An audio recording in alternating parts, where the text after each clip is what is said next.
Okay, good evening, everyone. I call the regular city council meeting to order. It is Monday, October 15. It is 6:05. Do a roll call. John? Here. Dar? Here.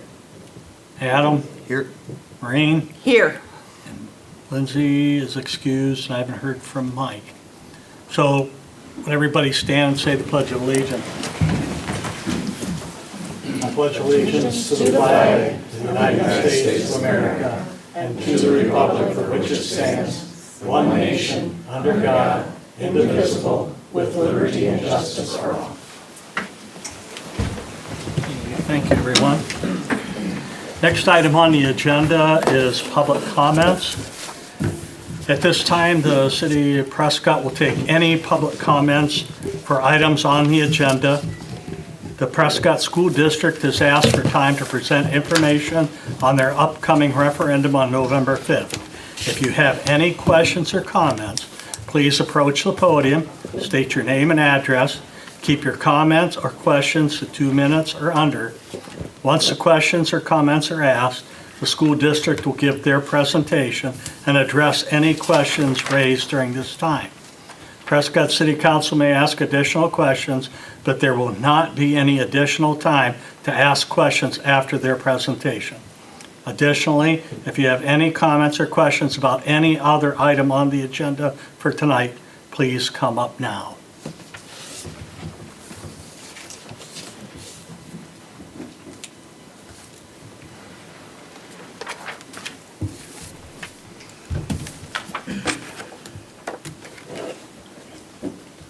Okay, hearing none, the next item on the agenda is the presentation, Prescott School District information on upcoming referendum. Gentlemen?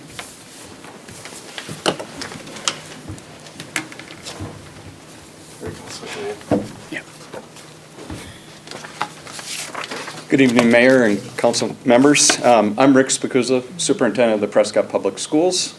I'm Mike Matzik, Board Chair. We just wanted to first thank you as in August earlier this year, we had an intergovernmental meeting. Really appreciated the opportunity where two public entities came together to talk about some shared interests and to talk about future engagements in the coming months and years. Tonight we're here specifically on behalf of a role and the vision of what public education provides to a community. Obviously there's been a lot of questions, and tonight what we wanted to do is be able to start with a video. It's 3 minutes and 30 seconds that specifically describes how public schools are funded. It'll save a lot of time and get the information out to our community. So without further ado, I'll be playing that and then we'll move into our presentation. Our public schools are the cornerstone of our community. The education and opportunities we provide for students today shape their futures and ours. Schools, like any organization, need money to operate. But in Wisconsin, funding the needs of our schools has been a growing challenge. State policy limits how much school districts can spend. The vast majority of school funding comes from a combination of state dollars and local property taxes. It's called the revenue limit, and it acts as a cap per student that school districts can spend each year. Even if school costs go above this level, schools can't spend any more than this limit. From 1994 to 2009, these revenue caps were adjusted for inflation, which meant they helped schools keep up with ongoing needs. But since 2010, the resources districts need to survive have fallen farther and farther behind the basic costs to operate our schools. Three really important learnings coming from this is that each district since 1993 in the state of Wisconsin, 421 of us, were identified of how much money we would receive per pupil. One of the first things as we go out into the community, and on our website we describe that, is that every district receives a different amount of money for the students that walk through their building. Prescott is at the lower end of that distribution. We're $74 above per pupil than the lowest funded school in the state. Those per pupil are automatically our spending cap. In addition, up through 2009, public education was funded with inflation, and they decoupled that, and since then, it's showing you if inflationary per pupil increases continued, you would see that Prescott, they'll give an example here, would be receiving, as a school district, $4 million more per year. So you'll see what that can mean for a governmental agency, county, or for the Prescott schools. By the end of 2025, the revenue limit will have fallen more than $3,300 per student behind inflation. With a district of 1,000 students, that's a decrease of more than $3 million. What's more, each district has a different revenue cap, and these caps are not tied to the needs of the students or the costs to the schools that serve them. Our job as a school district is to make sure all of our students have access to the exceptional educational opportunities we provide, no matter what their needs when they walk through our doors. But state funding falls short of what it costs to meet the specific needs of many of our students. When that happens, we have to use money from our general fund to cover the difference, which means taking dollars from other important needs. The largest portion of our budget goes towards staffing. Our people are the heart of our schools. Without enough educators who instruct, support, and inspire learning, schools can't provide the lessons, programs, and opportunities our students deserve. Other important budget items include curriculum, technology, transportation, operations, and maintenance. School districts work hard to balance their budgets, yet resources for schools have been shrinking year after year since 2010. With costs growing so much faster than funding, districts are always looking for ways to trim costs and work smarter, like deferring needed school maintenance, cutting programs, reducing staff, and many other strategies. But schools can only cut so much before they start to harm educational opportunities for their students. To maintain class sizes, keep up with rising costs, take care of school buildings, and protect high-quality instruction, many districts have turned to their community to help fill the state-imposed funding gap. Since the arrival of revenue limits, over 80% of school districts have done so by asking local voters to raise their caps through an operating referendum. Most have used the option multiple times. Point of fact, this was made by the Wisconsin Association of Business Officers. Since this was made, 87% of all districts in the state of Wisconsin have had to turn to their community to receive additional investments. In the last calendar year, 50% of all districts have had to go to their communities. I would suggest, unfortunately, we can't wait for Madison to correct this, but the issue really is at Madison, but we've been waiting over 30 years. Our children don't have time to wait for state policymakers to fix the school funding system.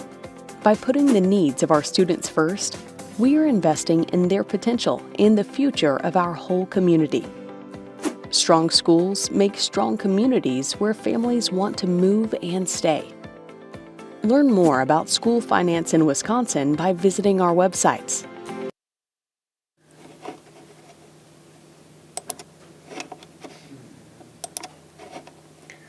So in general, that I think answers a lot of questions. It's up on our website if you, and we have some handouts that we left with Matt Wolf.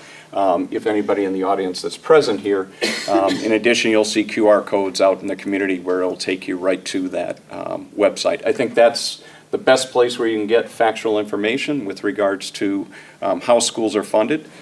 Since we're in this pickle and also compounded by declining enrollment, we have had to turn to our community to kind of fill that gap. So I'm going to turn it over to our school board president, Mike Matzik, to kind of walk you through some of the things that have changed since April 2nd, and then what the 1.2 million would go toward. I'll say this, the video, it serves a purpose. We kind of went back and forth on whether or not we wanted to show the video because we don't want to take up a lot of time, but there's a lot of good information in there that we continue to echo, but to see it coming from a third party, I think it kind of helps accentuate the problem at the state level. So a little bit, just really quick about how we got here. We had a referendum on the ballot back in April that was unsuccessful by about by exactly 12 votes.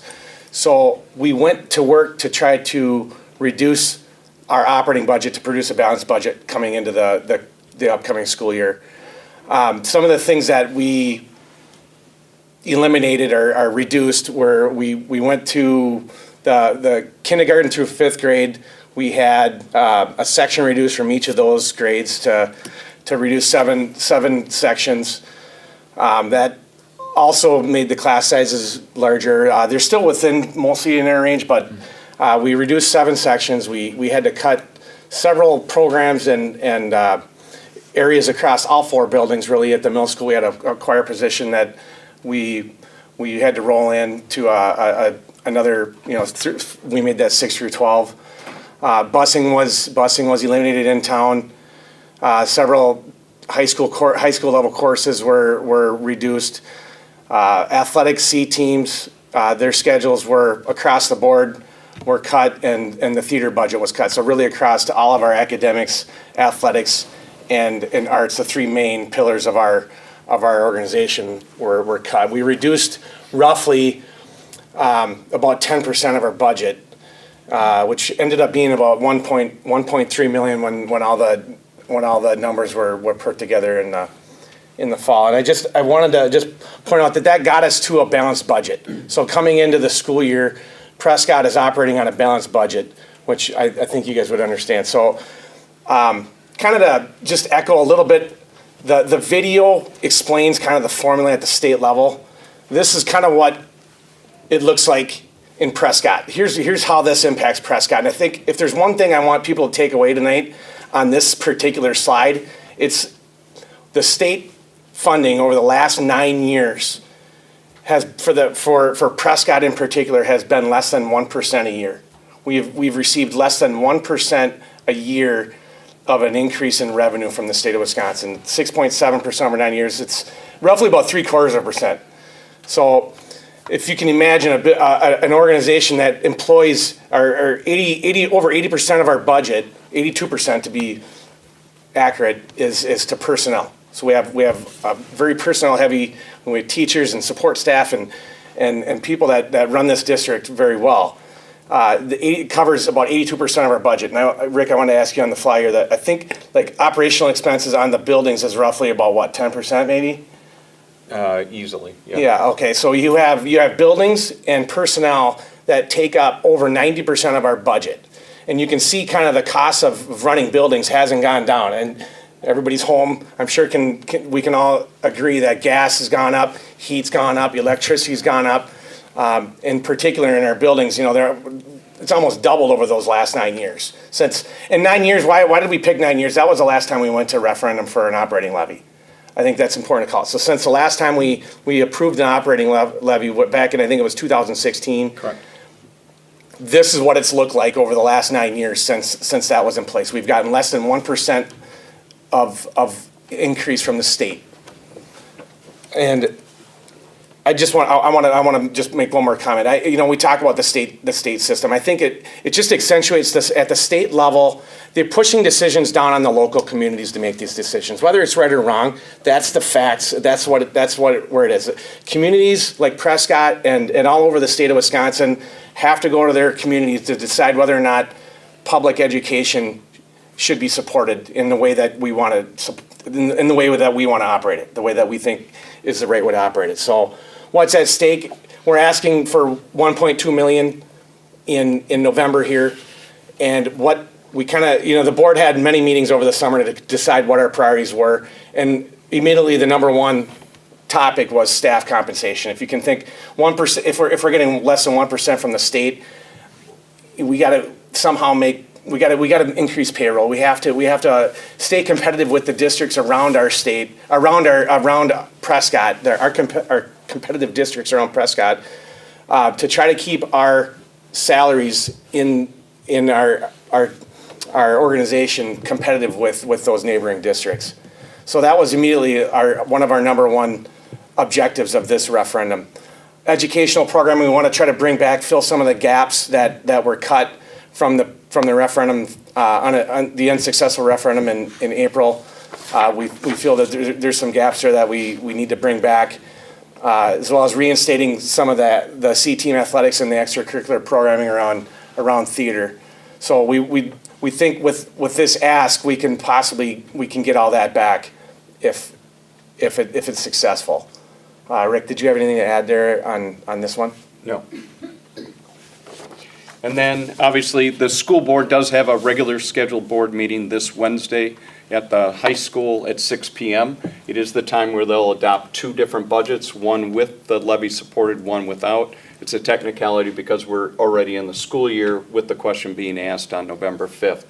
If it is unsuccessful, the Prescott Public Schools, based on the summer scenarios and estimates, we would have to cut about $500,000 to $750,000 from next year's budget. That obviously would then have to be passed on through likely increased fees for students, deeper cuts to our athletics, arts, and extracurricular programs, nothing that we would, the school board would enjoy, nor do I think the families within the community. Class sizes would increase. Because we are 82, 83% personnel, there would be reduction in staff that obviously then impact our staff deliver programs. One of the biggest challenges that I would be, as the administrator, bringing forward to the board for consideration is we have 4 facilities. All 4 of them provide instructional services. We would have to probably have a consideration of instructional being consolidated to 3 primary buildings. We still would keep the 4th building. Our suggestion as administration for the board to have that conversation is, one, we'd rather do it on our time in partnership with our families, our teachers, and the community. And it is part of our long-term vision. If it is unsupported, we'll probably have to be more reactionary and have to fast forward and accelerate that timeline. Probably the biggest question everybody has is, what does it mean to me, my pocketbook and savings account? And here are the estimated tax impacts that I'll have Mike walk you through. Well, it's pretty straightforward. I mean, so for $100,000 of property value, the tax impact on the $1.2 million ask is about $4 per 100,000. So if you have a $400,000 house, it's about $16 a year. The mill rate, I believe, would be around 7.74. It varies. You know, this gets into a little bit trickier territory because there's your property taxes are made up of a lot of different factors. This is the school district portion of your property taxes that we're talking about. Right. And this is comparing the change compared to last year. And then finally, just to kind of show pictorially how that looks across time, in 2015, the mill rate was up about 12.19, and it has steadily decreased across time. You can see that it would have an uptick if there was support, and it's that $4 per 100,000. Yeah, and Rick, just go back to that slide again quick. We kind of debated on whether or not to put this on here, but I think it's really important for people to understand where we were 9-10 years ago and how the mill rate has dropped. And the 2016 is the red box. You can't see it very well, but that's when we passed our last operating levy cap override.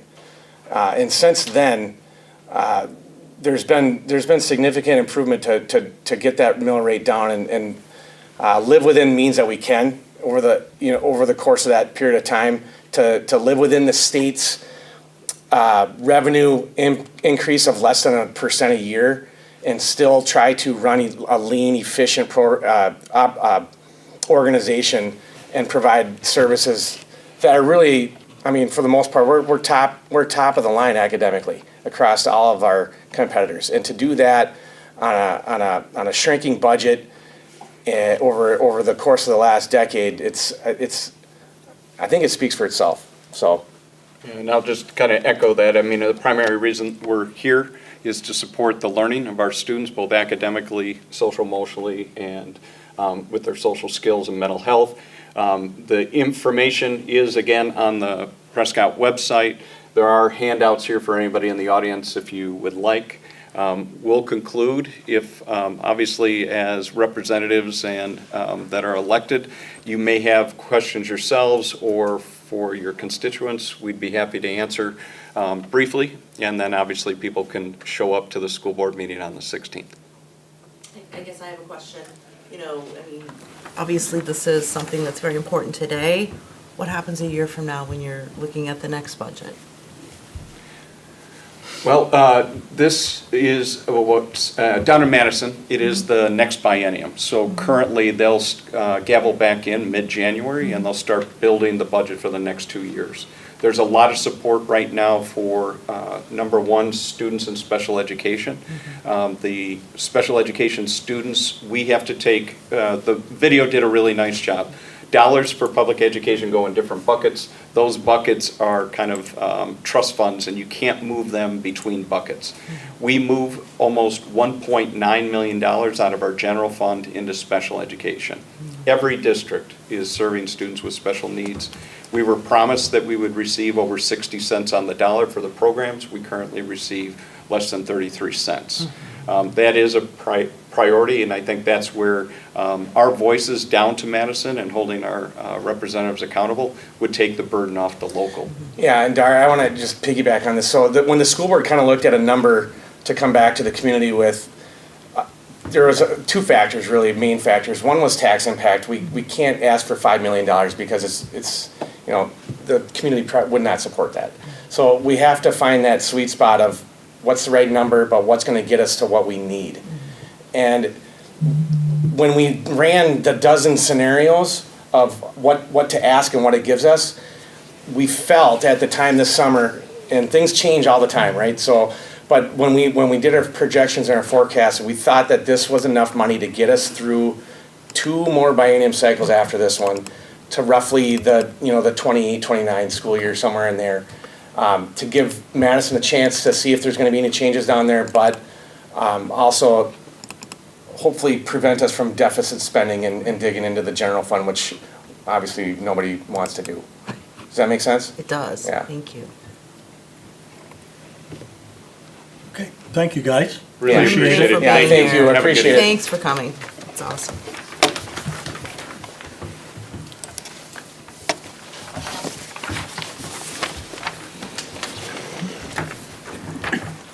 Okay, the next item on our agenda is the consent agenda.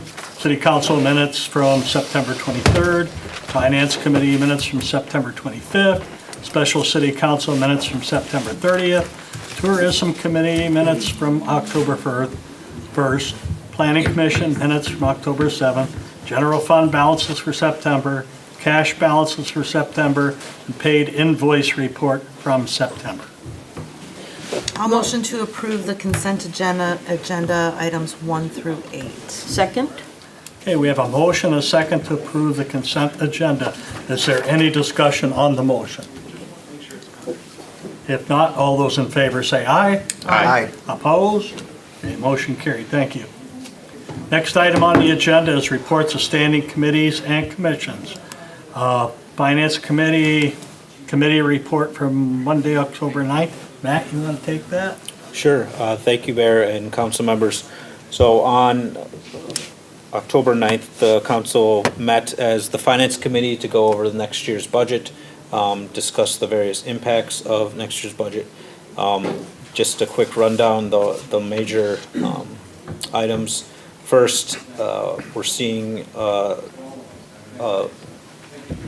shortfall within the storm sewer fund. So one of the things we discussed and that we're going to move forward is that increase in storm sewer rates by $1 per quarter for residential, or what we call residential equivalent units. So that will see a larger impact for those businesses that have larger storm and REU units, but each residential unit would just see a $4 increase of what we're proposing right now. Other than that, the major items we walked through was parks. Fire will have a full presentation in terms of each department and what it means and what we're looking at overall at the end of the night after our 3-hour meeting that everybody got to sit through. What we are currently looking at is a mill rate going from $4.87 for your city portion to $4.83, which would be a decrease of 4 cents, which is currently proposed. A 1% decrease, which would see for a home valued at $350,000, a decrease of $15, and a home valued at $450,000, a home decrease of $16. So that's currently what's being proposed, and we'll have a full presentation at that first meeting in November as part of the budget, public hearing, and approval. Okay, thank you, Matt. Next item is the Planning Commission. Commission report from Monday, October 7th. We talked about the site plan review for 1430 North Acres Road for West Wisconsin Credit Union. It's on your agenda for tonight, and we'll talk about that later, but the Planning Commission voted 6-0 to move it forward on an approval. We also talked about the capital improvement plan from 2025 through 2031. Again, the commission move it to City Council, vote of 6-0. We talked about Section 635-57, amendments to regulate inhabiting recreational vehicles.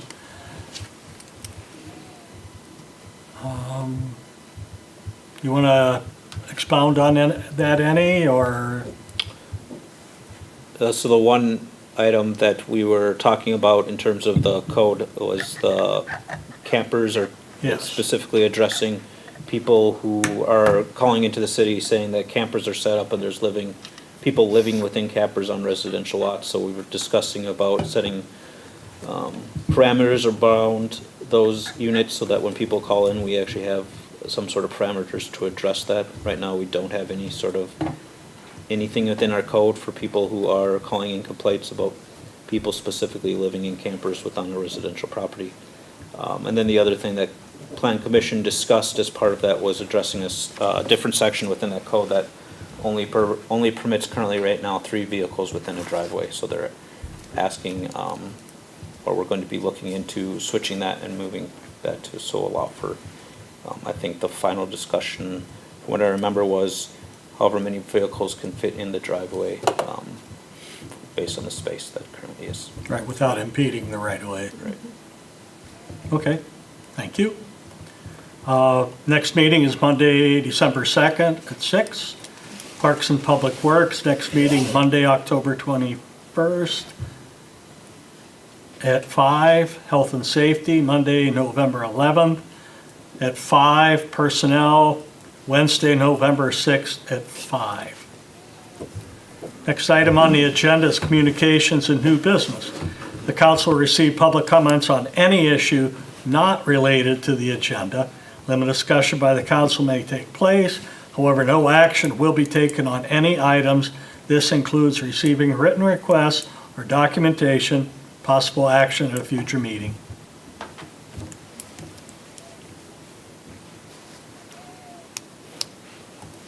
Okay, hearing none. Next item on the agenda is Resolution 41-24, approving the site plan review for 1430 North Acres Road. Matt, you want to take that? Yes, thank you, Bear. So first I'll start by saying we do have representatives of Wisconsin Credit Union. If you have specific question, as well as the architect is here as well, I will just briefly state the whole plans are within your packet for tonight for your review. Planning Commission did review this at their last meeting and it did pass, as the mayor already mentioned, 6-0. I won't, the resolution within your packet does go over the specific conditions that they must meet during construction as part of construction. So I won't go through every single item. Other, if you have questions, I'll turn it over to you, or if you have questions of Wisconsin Credit Union, they can answer them as well.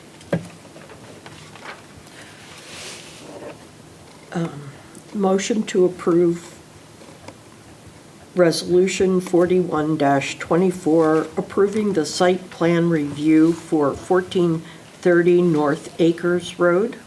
I'll second. Okay, we have a motion, a second, to approve Resolution 41-24, approving the site plan review for 1430 North Acres Road. Is there any discussion on the motion? It's a beautiful building. Yes, it really It is. really is. I was so excited going through it, and Yeah. it's going to be great. So congratulations. Does any one of you want to comment or anything? If you do, come up to the podium and tell us who you are. You bet. Tara Beekner, Wisconsin Credit Union. I'm the Regional Vice President for the western side. Let's see. We've been in our current building since August of 2007. I've been fortunate to be a part of that for about 8 or 9 years. So we just want to continue our service to the community and to our members. Some of the things we like to highlight is just our member experience and our dedication to financial literacy for both our members and the school system. So we look forward to many more years, and we're excited to have your approval. So I thank you. Thank you. Okay, is there any other discussion on the motion? If not, all those in favor say aye. Aye. Opposed? Okay, thank you very much. Appreciate it. Thank you. Next item on the agenda is Resolution 42-24, approving the engineering services contract between Wisconsin Department of Transportation, City of Prescott, and Cedar Corps for a bike pedestrian planning study for US Highway 10 and State Highway 29/35 for $227,632. I'll make a motion to approve Resolution 42-24, approving the engineering services contract between the Wisconsin Department of Transportation, City of Prescott, and the Cedar Corporation for a bike pedestrian planning study on Highway 10 and Highway 29 for $227,632. Second? Okay, we have a motion and a second to approve Resolution 42-24. Is there any discussion on the motion? Just one comment, Mayor, just for the sake of having it on. This is part of the TAP grant that we got, so up to 194,000 of this would be covered by the state Wisconsin Department of Transportation's alternative program, and then we would be responsible for up to 20% of that, which is actually, once the final, would be $45,526, which we would be including in this year's budget as part of the November approval for that, so. Okay, I'll do a roll call. John? Aye. Dar? Aye. Adam? Aye. Maureen? Aye. Okay, motion carried. Thank you. Next item on the agenda is approval of agreement for assessment services by Accurate Appraisal LLC for the City of Prescott. Thank you, Mayor. So we spoke briefly with this at our first Finance Committee. We went out for requests for proposals for assessors, reached out to 4. We only got 2 responses back. Clevin Property Assessment and Bolmar Appraisal both declined to give us quotes. So I always screw up. It's Prochnow? Prochnow, yes. Prochnow. I didn't get the name wrong. Gave us quotes, and then Accurate Appraisal, who is our current assessor, also gave us a quote. After discussion at that meeting, the decision was, or recommendation was, to bring forward option 1 from Accurate Appraisal, which would be at a cost of $22,200 per year. This would see us have maintenance years for 2025 through 2027, and then do another market interim update like we did in 2023 in 2028. So with that, I will turn it over to the council for questions and comments. None for me. So 2028 will be the big year then, that we do all the major assessments and, okay. Which is good, keeping it closer, so. Motion to approve the agreement for assessment services by Accurate Appraisal LLC for the City of Prescott with the cost of $22,200 a year annually. I'll second. Okay, we have a motion and a second to approve the agreement for the assessment services by Accurate Appraisals LLC for the City of Prescott. Is there any discussion on the motion? Not, all those in favor say aye. Aye. Opposed? Okay, motion carried. Thank you. Next item on the agenda is ordinance 07-24, ordinance to amend and additions to city ordinance chapter 421-7, boat launch regulations, second reading. Dar? I'm gonna let Matt take this one. Sorry, some of this stuff, Thank you, Dar. So we have been working with the police department, Eric and his officers. One of the issues that we've run into specifically is down at the boat launch. we have posted trailer, boat and trailer parking only. After meeting with our city attorney, we drafted the language that was before you tonight. We had the first meeting at our last meeting, which was approved to a second reading. Since that time, we have not had any comments from the public about the reading. Specifically, the reading states trailer park, or the new code states trailer parking, the parking lot at the Prescott Boat Launch shall be designated and marked only for vehicles that have boat trailers attached for launching at the boat launch. Any vehicle parked in the designated area without a boat trailer shall be in violation and shall be subject to a forfeiture as provided in 1-4 of this code. So with that, I'll turn it over for comments and questions. Since we have not had any comments or any suggestions, we are recommending to council that we approve the overall ordinance and do not move it to a third reading.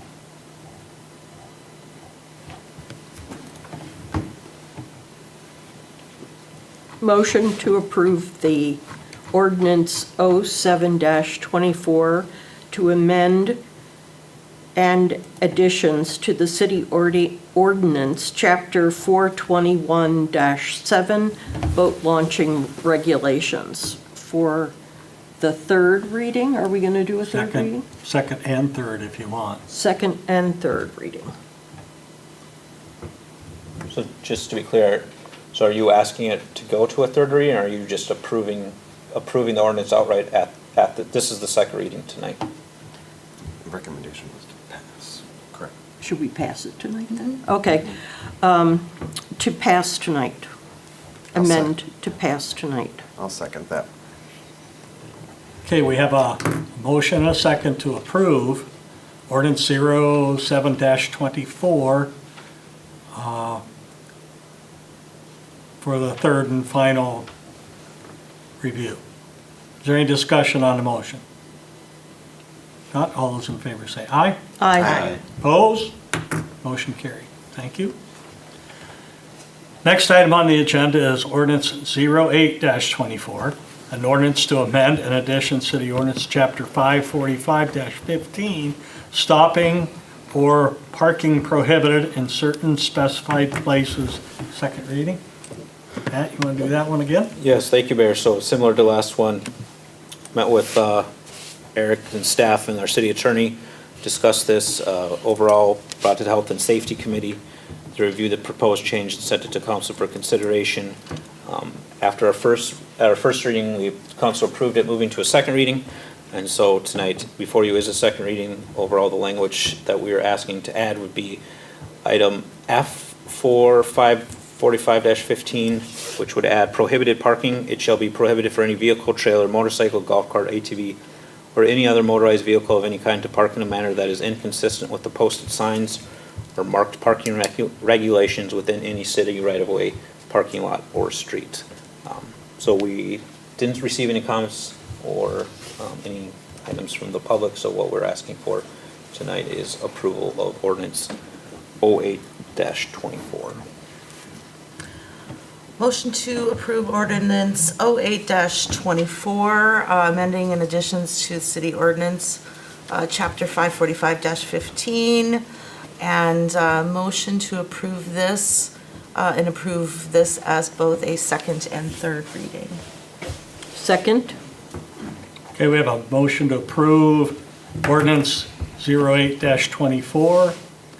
Is there any discussion on the motion? Not, all those in favor say aye. Aye. Opposed? Thank you. Next item is ordinance 09-24, an ordinance to amend and additions to city ordinance chapter 321-9, compost dumping, first reading. Thank you, Mayor. Thank you, Mayor. So before you tonight is the first reading of 329-9. We've had issues specifically now that we actually have cameras out at the compost site. We are seeing some things that unfortunately they're against what we're posting. We're also asking for some of the items that we have posted that are not specifically called out in ordinance to be updated. So essentially the ordinance before you updates those rulings within our city code to bring everything into compliance and regulate all within the same language for what's posted out there, what's in our ordinance, so it makes it easier.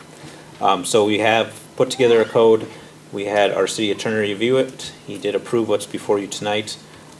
So what we're asking for is to review the first language that we have tonight and then move it to a second reading at the next council meeting on October 28th.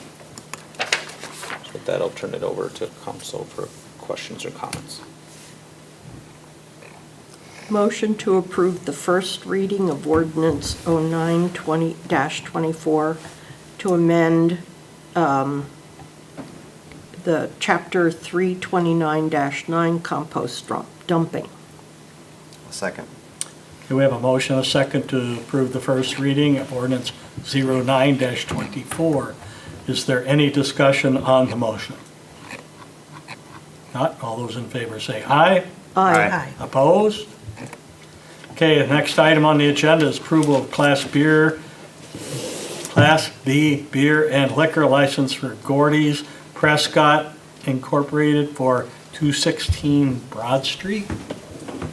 Matt? Thank you, Mayor. So 26 Broad Street recently sold to, did I say it? 216 Broad Street recently sold. And as a result, the current owner, Lucille's, has put forward a rescission or rescindance of their current liquor license, which is in your packet for tonight as part of your review. And the new owner, Gordy's Prescott Incorporated, has applied for the vacated license.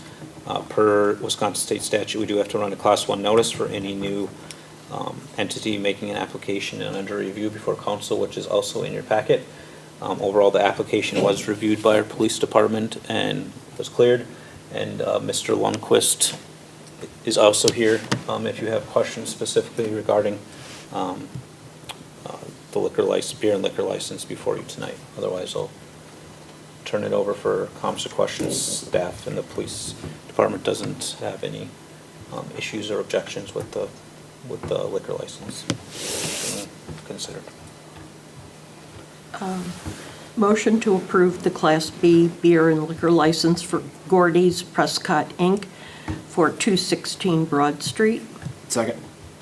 Okay, we have a motion, a second to approve the Class B beer and liquor license for Gordy's Prescott, 216 Broad Street. Is there any discussion on the motion? Yes, I would like to hear from you. Yeah. Yeah. Come up, tell us who you are. Yep. How you guys doing today? Good, thank you. Good. What do you want to hear from me? I just want to know what kind of an establishment you're going to open. Sure. So that, because I did like Lucille's. Okay, who didn't? Yeah, Yeah. they did a great job there, and it's a cool building. So we're excited to have it and make a few changes to the place. We operate more as a quick service restaurant.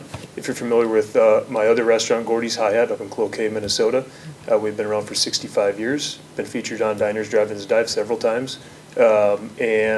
But this building has some significant value to us because it's the place my wife had her first job at back when she was 15 years old, when it was the Brickyard.